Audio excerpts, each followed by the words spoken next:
नमस्कार, बहुत स्वागत है आपका। आपके साथ मैं हूं अमृता। खबरों को विस्तार से जानेंगे, लेकिन उससे पहले एक नजर हेडलाइंस पर। सीजफायर पर पाकिस्तान को मुंहतोड़ जवाब। केरन सेक्टर में एलओसी पार हमले में 4 पाक चौकियां तबाह, कई हताहत।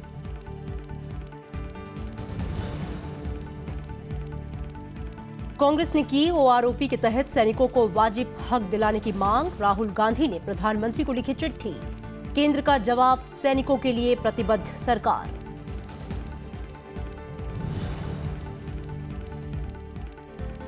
दीपावली से पहले दिल्ली में 10 गुना बढ़ा प्रदूषण। 1000 के करीब पहुंचा पार्टिकुलेट मैटर।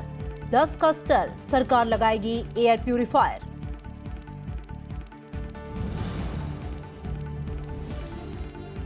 प्रकाश और समृद्धि का पर्व दीपावली आज। राष्ट्रपति और उपराष्ट्रपति ने देशवासियों को दी बधाई।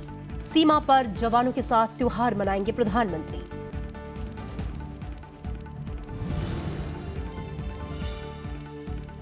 और एशिया हॉकी चैंपियंस ट्रॉफी के फाइनल में भारत पाकिस्तान से खिताबी भिड़ंत आज। न्यूजीलैंड को हरा टीम इंडिया का वनडे सीरीज पर कब्जा।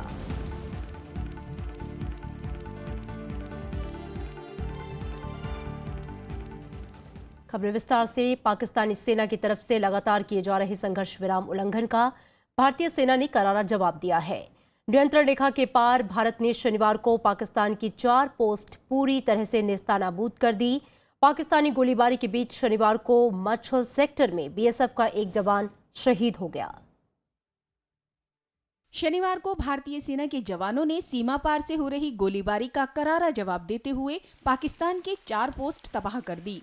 इसमें कई पाकिस्तानी जवान भी मारे गए हैं। शनिवार को सीमा पार से हो रहे संघर्ष विराम उल्लंघन में आरएसपुरा और माछिल सेक्टर को निशाना बनाया गया। इसके बाद केरन सेक्टर में भी गोलीबारी की गई।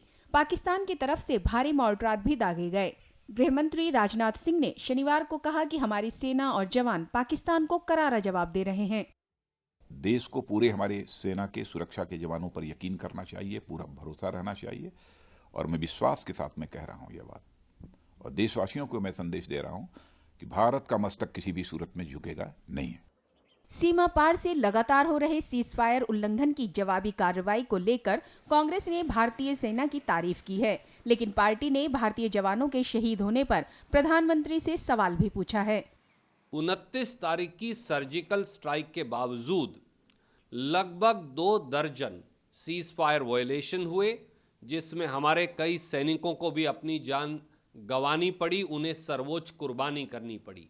सर्जिकल स्ट्राइक के बाद उग्रवाद से लड़ने और पाकिस्तान से निपटने के लिए मोदी सरकार की नीति क्या है, ये प्रधानमंत्री जी स्पष्ट करें।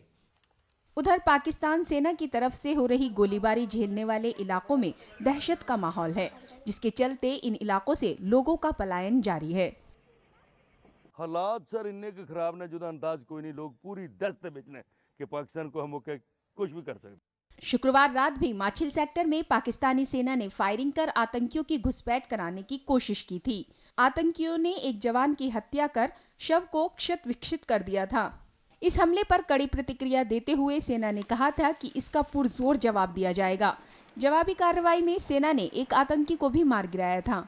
Bureau report, Rajya Sabha TV. Pakistan के लिए जासूसी के मामले में गिरफ्तार हुए फरहद खान को लेकर कई खुलासे हुए हैं। पुलिस के मुताबिक फरहद पिछले 18 सालों से पाकिस्तानी खुफिया एजेंसी आईएसआई के संपर्क में था। शनिवार को दिल्ली पुलिस ने फरहद को गिरफ्तार किया था। आरोपी को 10 दिन की पुलिस हिरासत में भेजा गया है। दिल्ली पुलिस की अपराध शाखा ने फरहद को कई घंटे की पूछताछ के बाद शनिवार दोपहर गिरफ्तार कर लिया। फरहद को शुक्रवार शाम पूछताछ के लिए बुलाया गया था। फरहद पिछले 11 महीने से समाजवादी पार्टी के राज्यसभा सांसद मुनव्वर सलीम के पीए के तौर पर काम कर रहा था। फरहद को हमने अरेस्ट कर लिया और अभी मेडिकल के लिए गया हुआ है। कोशिश करेंगे इन्वेस्टिगेशन में इसका इंट्रोगेशन हो ठीक से। काफी सालों से ये इन्वॉल्व है। मुनव्वर सलीम ने पूरी घटना पर अफसोस जताया और कहा कि वो हर तरह की जांच में सहयोग के लिए तैयार हैं। अभी लगभग 11 महीने पहले उन्हें पीए की हैसियत से मैंने मौका दिया था। राज्यसभा सचिवालय से उनकी सभी तरह की जांचें हुई थी। दिल्ली पुलिस ने भी की थी, यूपी पुलिस ने भी की थी। इस मामले में 4 आरोपी गिरफ्तार हो चुके हैं। दिल्ली पुलिस जासूसी नेटवर्क के दूसरे आरोपियों की तलाश में जुटी है। उसे लगता है कि कई लोग पाकिस्तानी उच्चायोग के कर्मचारी महमूद अख्तर के संपर्क में थे। अख्तर को गुरुवार को भारत छोड़ने का आदेश दिया गया था। Bureau report, Rajya Sabha TV. सेना के मामले में प्रधानमंत्री को लिखी गई चिट्ठी को लेकर सरकार ने राहुल गांधी को जवाब दिया है। सरकार ने सेना के मुद्दे को राजनीति से नहीं जोड़ने की अपील भी की है। कांग्रेस उपाध्यक्ष राहुल गांधी ने प्रधानमंत्री नरेंद्र मोदी को चिट्ठी लिखकर 1 रैंक 1 पेंशन को ठीक से लागू करने की मांग की थी। चिट्ठी में उन्होंने सैनिकों के वेतन भत्तों के अलावा अन्य शिकायतों को भी दूर करने का मुद्दा उठाया। राहुल गांधी ने प्रधानमंत्री को लिखे खत में सरकार के कई फैसलों पर नाराजगी जाहिर की है। उन्होंने लिखा कि सरकार के फैसलों ने सैनिकों में विश्वास जगाने के बजाय परेशानी खड़ी की है। कांग्रेस उपाध्यक्ष ने लिखा कि हमारे जवान रोजाना देश की रक्षा के लिए जीवन दांव पर लगाते हैं। ऐसे में उन्हें दिखाया जाए कि हम उनकी और उनके परिवार की चिंता करते हैं। उन्होंने 1 रैंक 1 पेंशन पर सरकार की आलोचना के साथ ही विकलांगता पेंशन में कटौती के सरकारी फैसले पर भी नाराजगी जाहिर की। कांग्रेस ने राहुल गांधी की मांग को वाजिब करार दिया है। All the initial problems were sorted out during our time. Then it was incumbent on the part of this government to implement it speedily and to the satisfaction of the armed forces. But even now, armed forces are very much apprehensive of the way they are implementing it. That is why Rahul ji wrote to the Prime Minister, because the compensation given to them. BJP ने केंद्र सरकार का बचाव करते हुए कहा कि सैनिकों के लिए सरकार पूरी तरह प्रतिबद्ध है और इस मामले में कांग्रेस को राजनीति नहीं करनी चाहिए। एनडीए की घटक अकाली दल ने भी सैनिकों के लिए केंद्र सरकार के कदमों की सराहना की। 1 रैंक 1 पेंशन के विषय में नरेंद्र मोदी जी की सरकार ने ऐतिहासिक काम करते हुए लगभग 10,000 करोड़ का पैकेज दिया है, जिसका भुगतान भी हो रहा है और हो गया है। चिट्ठी की शुरुआत में राहुल गांधी ने प्रधानमंत्री को दीपावली की शुभकामनाएं दी। आपको बता दें कि इस बार प्रधानमंत्री नरेंद्र मोदी उत्तराखंड के सीमांत गांव माणा में आईटीबीपी के जवानों के साथ दिवाली मनाएंगे। Bureau report, Rajya Sabha TV. प्रधानमंत्री नरेंद्र मोदी आज मन की बात करेंगे। प्रधानमंत्री इस कार्यक्रम के जरिए देशवासियों के साथ अपने विचारों को साझा करेंगे। ये 25वां मौका होगा जब प्रधानमंत्री जनता के सामने अपनी बात रखेंगे। वे दिवाली के मौके पर देश की रक्षा के लिए सरहद पर तैनात जवानों के हौसले पर अपने विचार रख सकते हैं। मन की बात कार्यक्रम के पिछले संस्करण में प्रधानमंत्री ने कहा था कि देश की सशस्त्र सेना नापाक इरादों को नाकाम करने के लिए पूरी तरह से तैयार है। ओडिशा सरकार चक्रवाती तूफान और बाढ़ जैसी प्राकृतिक आपदाओं की पूर्व जानकारी के मद्देनजर समुद्र तटीय इलाकों में चेतावनी टावर लगा रही है। भुवनेश्वर में आपदा तैयारी दिवस को लेकर आयोजित कार्यक्रम में मुख्यमंत्री नवीन पटनायक ने बताया कि 122 स्थानों पर ऐसे टावर लगाए जाएंगे। 17 साल पहले 1999 को ओडिशा में आए चक्रवाती तूफान में 10,000 लोग मारे गए थे, जिससे ओडिशा अभी तक नहीं उबर पाया। 2013 में फैलिन और 2014 में हुदहुद तूफान ने स्थानीय लोगों को भारी नुकसान पहुंचाया। यही कारण है कि राज्य सरकार ने ऐसी आपदाओं से बचने के लिए टावर लगाने का फैसला किया है।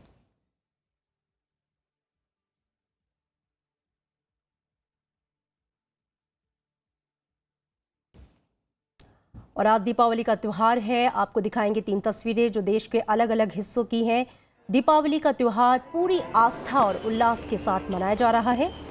दीपावली की खबरों पर हम आगे भी जारी आपको जानकारी देंगे। फिलहाल यहाँ पर एक छोटे से ब्रेक ले लिखेंगे, लेकिन ये देखिए 3 तस्वीरें जहाँ पर दीपावली का पर्व जो है पूरे हर्षोल्लास के साथ मनाया जा रहा है। हालांकि पटाखों को लेकर लोग थोड़ी सतर्कता ज़रूर बरत रहे हैं ताकि उससे प्रदूषण का स्तर जो है वो और ऊपर ना जाए।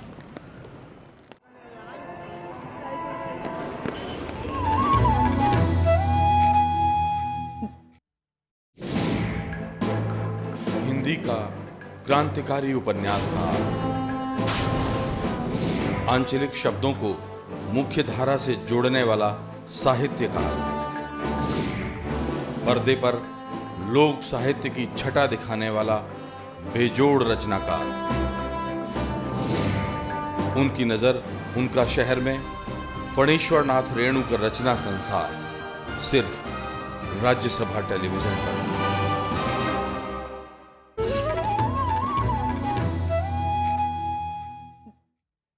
ब्रेक के बाद स्वागत है आपका और अब बात दीपावली की।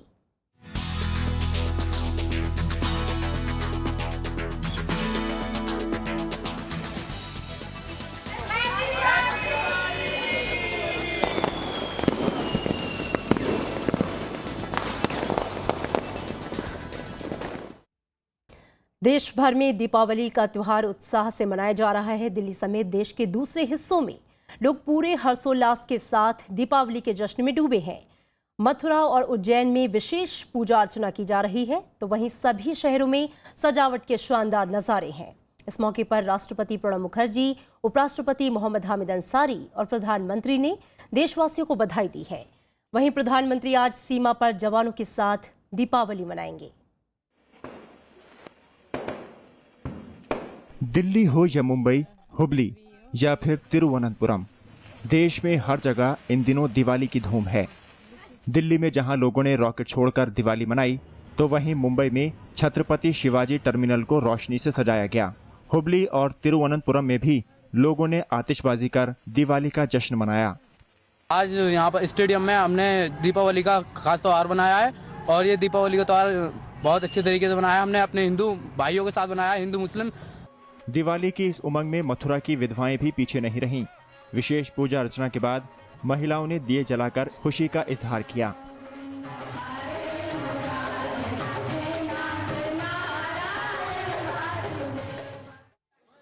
मौका दिवाली का हो तो असम के लोग भला कैसे पीछे रहते। गुवाहाटी में फुलझड़ी हाथों में थामे इन बच्चों ने खूब धूम मचाई। वहीं हैदराबाद में छात्राओं ने रंगोली बनाकर इस बार की दिवाली को और ज्यादा रंगीन बना दिया। सब जैन, इस्लाम, हिंदू, स्त्री, ये सब सिर्फ नाम अलग है, बाकी है तो सब एक ही ना। उनमें भी व्रत होता है, हमें भी रोजा होता है, उन्होंने भी बंदगी करते हैं, हम भी बंदगी करते हैं, तो फिर डिफरेंट काय का। देश के दूसरे हिस्सों में भी कुछ ऐसा ही नजारा देखने को मिला। आगरा और लखनऊ समेत कई जगह लोग खरीदारी में जुटे रहे। Bureau report, Rajya Sabha TV. त्योहार के मौके पर देश भर में सुरक्षा कड़ी कर दी गई है। बड़े शहरों में अतिरिक्त पुलिस बलों को तैनात किया गया है और हर संदिग्ध गतिविधि पर नजर रखी जा रही है। दिल्ली के बाजारों, मॉल और दूसरी भीड़ भाड़ वाली जगह पर दिल्ली पुलिस और अर्धसैनिक बलों की तैनाती की गई है। सड़कों से लेकर बाजारों तक दिल्ली पुलिस के जवान पूरी तरह मुस्तैद हैं। वो हर संदिग्ध सामान की जांच कर रहे हैं ताकि कोई चूक न हो। दिवाली की खरीदारी करने लोग भी बड़ी तादाद में बाजारों में आ रहे हैं। वहां भी पूरी नज़र रखी जा रही है। फेस्टिवल सीज़न है और भी बहुत सारे इवेंट्स जो हैं लाइंड अप हैं, तो उसके मद्देनज़र तमाम सिक्योरिटी के अरेंजमेंट्स किए गए हैं। पुलिस जो है पूरी तरह से चौकस है, अलर्ट है और हमारे arrangements they are in full place. बाजारों के साथ संवेदनशील स्थानों पर भी कड़ी निगरानी रखी जा रही है। पुलिस ने उन जगहों की पहचान की है जो सुरक्षा के लिहाज से अहम हैं। दिवाली के मद्देनज़र पुलिस पेट्रोलिंग बढ़ाई गई है, पुलिस प्रेजेंस बढ़ाई गई है और पूरे जितने वाइटल इंस्टॉलेशन हैं इसकी सिक्योरिटी रिव्यू की गई है और सभी जगह पेट्रोलिंग और चेकिंग जारी है और जहाँ जहाँ पुलिस फोर्स एक्स्ट्रा लगानी है लगाए हैं और जो भी एंटी टेररिस्ट मेजर्स लेने सारी एंटी टेररिस्ट मेजर्स लिए जाएंगे। किसी भी स्थिति से निपटने के लिए कमांडो को भी तैनात किया गया है। सोनू कुमार, राज्यसभा टीवी। दीपावली के मौके पर पटाखों, फुलझड़ियों के लिए खरीदारी जोरों पर रही। हालांकि लोग पटाखों से होने वाले प्रदूषण को लेकर चिंतित भी हैं, लिहाजा इस बार लोगों ने पटाखों की खरीद में कटौती की है। लोगों से भरा सदर बाजार इन दिनों दिवाली की खरीदारी के लिए पसंदीदा जगह बना हुआ है। महिलाओं और बच्चों में पटाखों की खरीद के लिए खासा उत्साह नजर आ रहा है। इस बार की दिवाली बहुत अच्छी है हमारे लिए और अलग अलग वैरायटी के बम आए हैं। लक्ष्मी बम और रॉकेट ये सब अच्छे आए हैं। हम चाहते हैं कि इस बार की दिवाली हमारे लिए बहुत अच्छी हो। इस बार की दिवाली बहुत अच्छी रहेगी हमारी और बम पटाखे खरीद रहे हैं, ये गिफ्ट वगैरह खरीद रहे हैं, मिठाई खरीद रहे हैं। काफ़ी अच्छी रहेगी हमारी इस साल की दिवाली। दिल्ली में वायु प्रदूषण के स्तर को देखते हुए बुजुर्ग कम पटाखे छोड़ने की सलाह देते दिख रहे हैं। आपको बता दें कि पिछले कुछ दिनों से दिल्ली का वायु प्रदूषण स्तर खतरनाक सीमा तक पहुंच गया है। इस बार की दिवाली में यही खास है, बस फैमिली के लिए एंजॉय। क्रैकर्स तो है ही नहीं, जो पिछली दिवाली से ना फायदा क्रैकर जलाने का।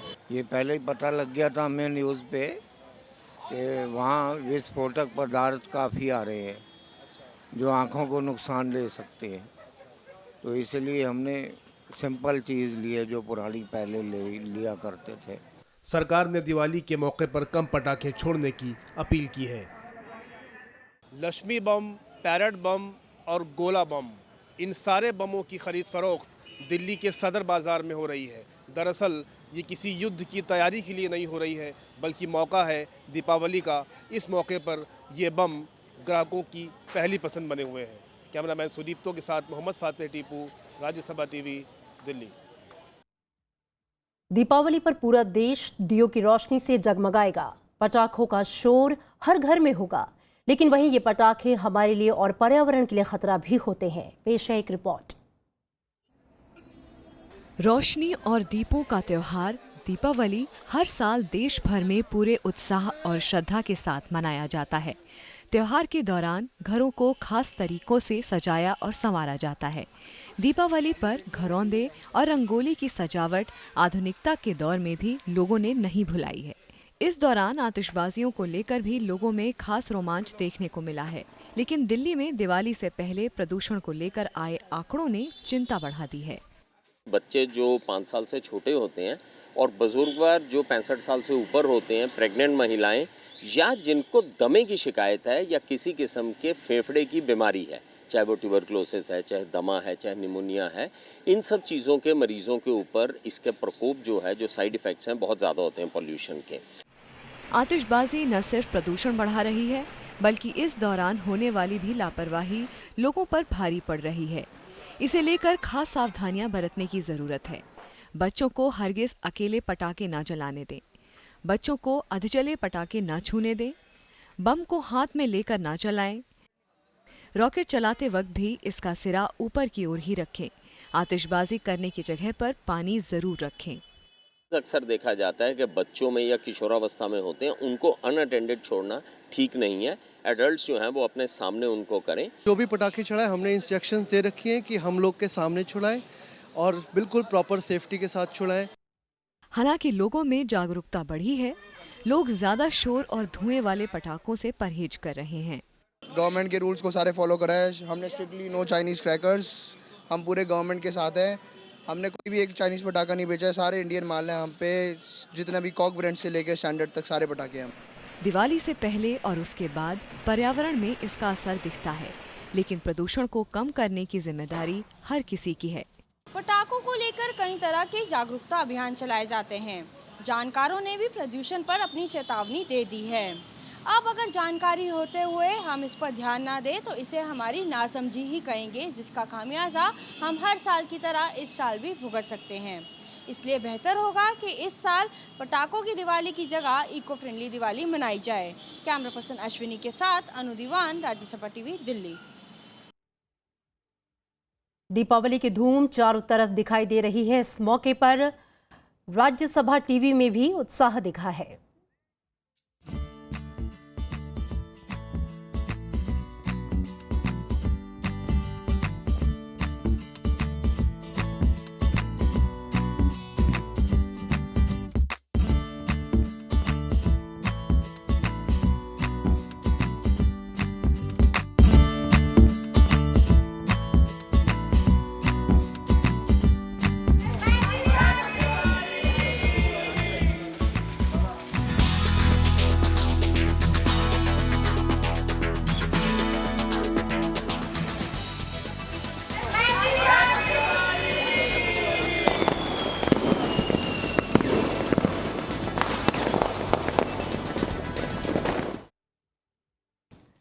बदलते मौसम और दिवाली के पटाखों के धुएं ने हवा में प्रदूषण के स्तर को काफी ज्यादा बढ़ा दिया है।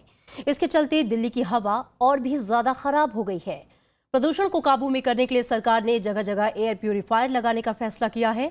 स्वास्थ्य की समस्याओं से जूझ रहे लोगों को प्रदूषण से बचने के लिए घरों में रहने की सलाह दी गई है।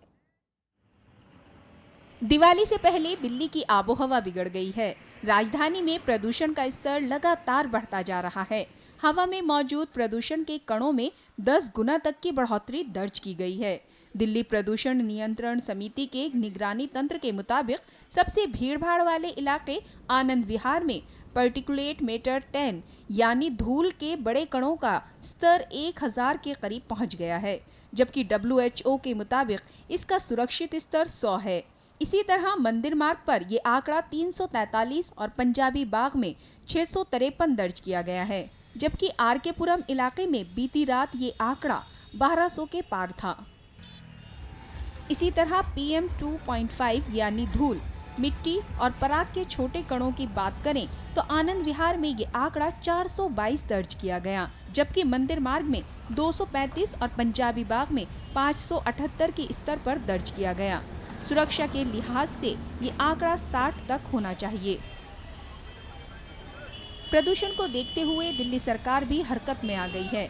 राजधानी में प्रदूषण को काबू करने के लिए सरकार 5 जगहों पर एयर प्योरीफायर लगाएगी। मुख्य चौराहों पर हवा को साफ करने वाले यंत्र, मिस्ट फाउंटेन और वर्चुअल चिमनी लगाने की भी योजना है। शुरुआत में ये तंत्र आनंद विहार, सराय काले खां, कश्मीरी गेट और IIT में ट्रायल के तौर पर लगाए जाएंगे। दिवाली के मौके पर लोगों से कम पटाखे जलाने की अपील की गई है। Bureau report, Rajya Sabha TV. और पाकिस्तानी प्रधानमंत्री नवाज शरीफ ने अपनी सूचना मंत्री परवेज राशिद की छुट्टी कर दी है। परवेज की बर्खास्तगी पाकिस्तानी सेना और सरकार से जुड़ी खबरें सार्वजनिक होने के मामले में हुई है। नवाज शरीफ के प्रवक्ता मुसादिक मलिक ने परवेज राशिद को बर्खास्त किए जाने की पुष्टि की है। पाकिस्तानी सेना और नवाज शरीफ सरकार के बीच मतभेद की खबरें सामने आने के बाद प्रधानमंत्री नवाज शरीफ ने अपने सूचना मंत्री परवेज राशिद को बर्खास्त कर दिया है। प्रधानमंत्री नवाज शरीफ के प्रवक्ता मुसादिक मलिक के मुताबिक शुरुआती जांच में राशिद के खिलाफ सबूत मिले हैं। नवाज सरकार के मुताबिक मामले की जांच आखिरी चरण में है और जो भी परिणाम सामने आएंगे उन्हें मीडिया के सामने रखा जाएगा। फिलहाल किसी को भी अंतिम तौर पर दोषी करार नहीं दिया गया है। परवेज राशिद को पाकिस्तान के प्रधानमंत्री नवाज शरीफ का खास माना जाता है, लेकिन सेना के दबाव के चलते राशिद को मंत्री पद से हटाया गया है। भारतीय सेना के सर्जिकल स्ट्राइक के बाद भारत पाकिस्तान के बीच तनाव बढ़ने पर पाकिस्तान के प्रधानमंत्री और पाकिस्तान की फौज के आला अधिकारियों के बीच बैठक हुई थी। पाकिस्तान के अखबार डॉन ने इस मीटिंग से जुड़ी खबरें छापी थीं। रिपोर्ट के मुताबिक नवाज शरीफ के छोटे भाई और पंजाब के मुख्यमंत्री शहबाज शरीफ और पाकिस्तान के सेना प्रमुख के बीच अनबन हुई थी। Bureau report, Rajya Sabha TV. और अब खबरें खेल से जुड़ी हुई। भारत ने न्यूजीलैंड के खिलाफ एक दिवसीय श्रृंखला 3-2 से जीत ली है। विशाखापट्टनम में खेले गए आखिरी वनडे में भारत ने 190 रनों से जीत हासिल की। टॉस जीतकर बल्लेबाजी करने उतरी टीम इंडिया ने 50 ओवर में 6 विकेट पर 269 रन बनाए। सलामी बल्लेबाज रोहित शर्मा ने फॉर्म में वापसी करते हुए 70 रन की पारी खेली, जबकि विराट कोहली ने 65 रन का योगदान दिया। वहीं कप्तान महेंद्र सिंह धोनी ने 41 रन बनाए। जवाब में बल्लेबाजी करने उतरी न्यूजीलैंड की शुरुआत खराब रही और वो अंत तक नहीं उबर पाए। भारत की तरफ से लेग स्पिनर अमित मिश्रा ने 18 रन देकर 5 विकेट लिए। अमित मिश्रा को शानदार गेंदबाजी के लिए प्लेयर ऑफ द मैच और मैन ऑफ द सीरीज चुना गया।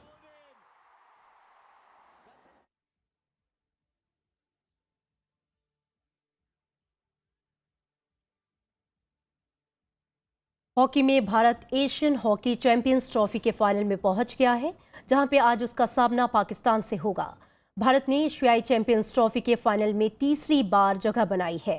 2011 में भारत ने यह खिताब अपने नाम किया था, जबकि 2012 में वो पाकिस्तान के बाद उप विजेता रहा। दोनों ही टीमों पर मैच जीतने का दबाव होगा। इससे पहले बेहद रोमांचक मुकाबले में दक्षिण कोरिया को भारत ने पेनाल्टी शूटआउट में हराकर फाइनल में अपनी जगह पक्की की। मैच की शुरुआत में भारत ने गोल कर बढ़त हासिल की, लेकिन दूसरे क्वार्टर में जल्द ही दक्षिण कोरिया ने वापसी की। लेकिन रमनदीप सिंह ने शानदार खेल का प्रदर्शन करते हुए भारत को बराबरी पर ला दिया। पेनाल्टी शूटआउट में जब कप्तान और गोलकीपर PR श्रीजेश ने दक्षिण कोरिया के 5वें प्रयास को बचाया तो चारों तरफ जश्न का माहौल बन गया। भारत ने दक्षिण कोरिया को पेनाल्टी शूटआउट में 5-4 से हरा दिया और फाइनल में जगह पक्की की। भारत के परमाणु ऊर्जा कार्यक्रम की कल्पना करने वाले डॉक्टर होमी जहांगीर भाभा की आज जयंती है। 1909 में आज ही के दिन मुंबई के एक पारसी परिवार में डॉक्टर भाभा का जन्म हुआ। उन्होंने परमाणु कार्यक्रम के भावी स्वरूप की ऐसी मजबूत नींव तैयार की जिसकी बदौलत भारत आज विश्व के प्रमुख परमाणु संपन्न देशों की सूची में शामिल है। भौतिक विज्ञान और गणित में उनकी रुचि शुरुआत से थी। ये डॉक्टर भाभा की ही काबिलियत थी जो उन्होंने वक्त से पहले ही परमाणु ऊर्जा की क्षमता और उसके उपयोग की संभावनाओं को परख लिया था। उन्होंने 1944 में नाभिकीय ऊर्जा पर अनुसंधान शुरू किया। डॉक्टर होमी भाभा 1948 में भारत के परमाणु ऊर्जा आयोग के पहले अध्यक्ष भी बने। उन्हें 1954 में पद्म भूषण सम्मान से नवाजा गया। 24 जनवरी 1966 को फ्रांस के मोंट ब्लैंक पर्वत पर एक विमान दुर्घटना में उनकी मौत हो गई। डॉक्टर भाभा अपने अंतिम समय तक देश के लिए विज्ञान की सेवा में लगे रहे। उनके सम्मान में परमाणु ऊर्जा संस्थान ट्रॉम्बे को भाभा परमाणु अनुसंधान केंद्र नाम दिया गया। और मल्लिकाए गजल बेगम अख्तर की आज पुण्यतिथि है। उन्होंने शास्त्रीय संगीत को नई ऊंचाइयों तक पहुंचाया। उनकी आवाज लोगों को सुकून बख्शती थी। गजल, ठुमरी, ठप्पा, दादरा, ख्याल पेश करने वाली बेगम अख्तर गुजरे जमाने की सदाबहार गायिका थीं।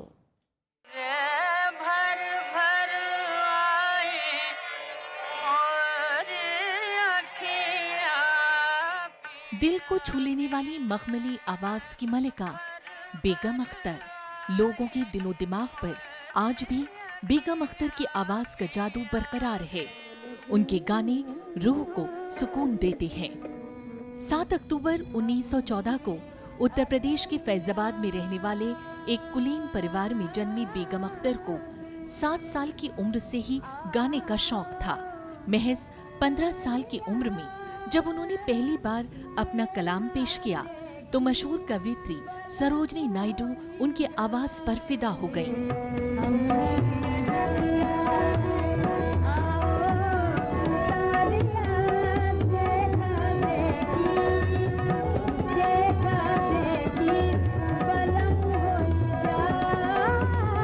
बेगम अख्तर को गजल, ठुमरी, टप्पा, दादरा और ख्याल पर महारत हासिल थी। उनकी आवाज में चंचलता और शोखी थी तो दिल को छू लेने वाली गहराइयां भी।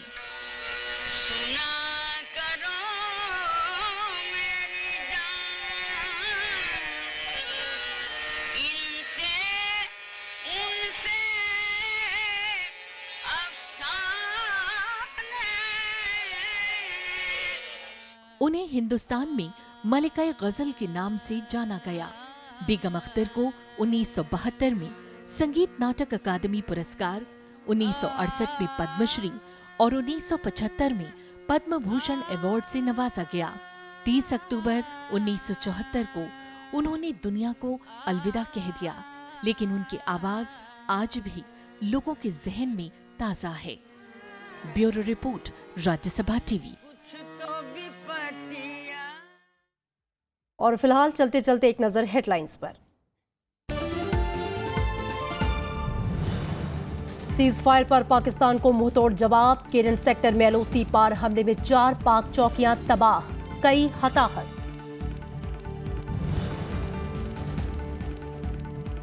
कांग्रेस ने की ओआरओपी के तहत सैनिकों को वाजिब हक दिलाने की मांग। राहुल गांधी ने प्रधानमंत्री को लिखी चिट्ठी।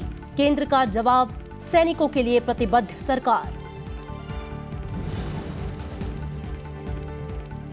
दीपावली से पहले दिल्ली में 10 गुना बढ़ा प्रदूषण, 1000 के करीब पहुंचा पार्टिकुलेट मैटर 10 का स्तर। सरकार लगाएगी एयर प्यूरिफायर।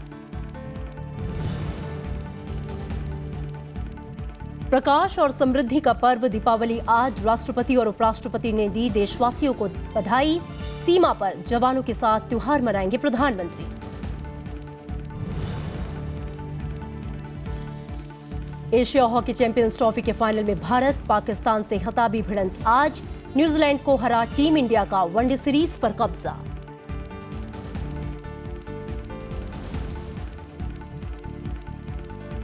और दीपावली की ढेर सारी शुभकामनाएं आपको। फिलहाल खबरों में इतना ही, लेकिन आगे देखिए हमारा कार्यक्रम मैं भी भारत।